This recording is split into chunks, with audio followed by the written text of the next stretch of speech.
Zdravo.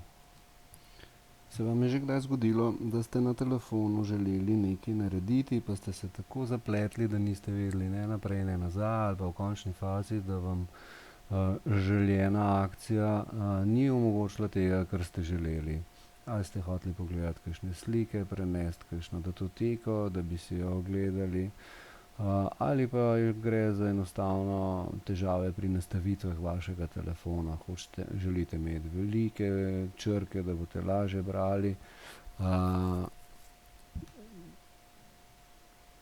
poslikati s fotoaparatom in uporabiti kakšno malo naprednejšo funkcijo pri snemanju videa morda ali pa samih fotografij, pa tega niste sami znali uporabiti.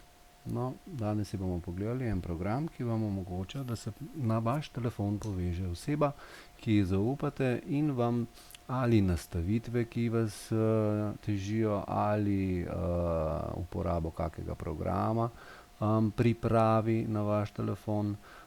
Torej, da lahko prosite za oddaljeno pomoč nekoga, ki mu zaupate, da vam na vašem telefonu reši zagato, v kateri ste se znašli. Program, ki omogoča povezavo med dvema napravama, vašim telefonom in pa recimo telefonom vašega IT svetovalca ali pa pomočnika, mu recimo, to je lahko vaš vnuk, to je lahko vaš kolega, kolegica, kdorkoli, ki pač mu zaupate. Oba bosta potrebovala isti program. Torej, najprej ga bomo naložili to tako, da bomo na našem telefonu poiskali ikono z imenom oziroma program z imenom, ki se imenuje Trgovina Play. Ko to ikono najdemo, jo poženemo.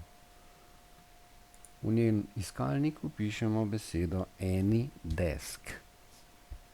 AnyDesk. Izmed ponujenih odgovorov izberite AnyDesk Remote Desktop Software. To je kompletno ime tega programa. Ko program izberete, vas bo pogovorno okno vprašalo oziroma obvestilo o tem, da ste tik pred korakom, da program namestite na svoj telefon. To boste naredili tako, da boste izbrali gumb Namesti in počakali, odvisno od hitrosti prenosa podatkov na vašem telefonu, manj ali več časa, da se aplikacija prenese na vaš telefon. Ko bo ta prenos končal in inštalacija zaključena, boste to opazili tako, da se vam na namizju oziroma na vašem ekranu telefona doda nova ikona, ki je do zdaj niste imeli, ki govori o tem, da je na telefonu nov program, ki se imenuje AnyDesk. Ob tej prvi namestitvi programa nas tole pogovorno okno vpraša, ali želimo aplikacijo odpreti. Seveda jo bomo odprli.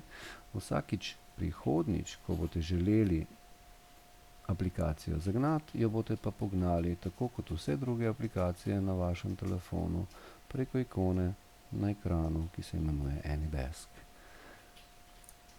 Če jo odpremo, nas program obvesti še o tem, da bo naložil potreben vtičnik, ki omogoča oddaljeno povezavo. Ta vtičnik namestimo tako, da enostavno kliknemo gumb OK.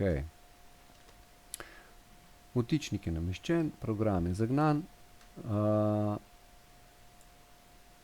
in na njemu, tole bom ugasnil, program je zagnan in na njemu vidimo, da nas zdaj interni vodič vodi po tem, da se nam predstavi. Lahko si pogledamo oziroma preberemo par stavkov o samem delovanju in kaj v programu dejansko vidimo.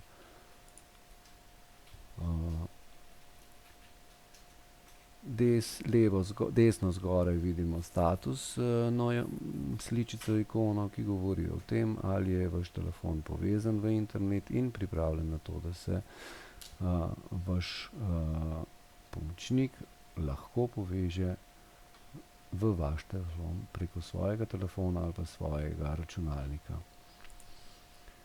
Tale številka tule je nadvse pomembna, to je številka, ki jo posredujete vašemu pomočniku, da se bo lahko nadaljavo povezal v vaš telefon. To številko posredujete le osebam, ki jim zaupate, da medtem ko bojo imeli popoln nadzor nad vašim telefonom, naredijo stvari z dobrim namenom in da bo delovanje telefona potem tudi, ko ga prevzamete vi nazaj, popolnoma v vaših rokah. Ta telefon oziroma to številko lahko sporočite preko SMS-a, tako kot smo zdajle zapeljali, vžgali program, prišli do številke, ki ima ime Your Address, kar pomeni vaš naslov. Pokličete pomoč, povejte po telefonu, zdiktirate številko, on si jo zapiše in jo uporabi pri v svoji aplikaciji, ko se povezuje v vaš telefon. Lahko jo pošljete po SMS-u. Skratka, ta številka je tista, ki dovoli dostop do vašega telefona neki tretji osebi. Toliko o tem video vodiču. Srečno!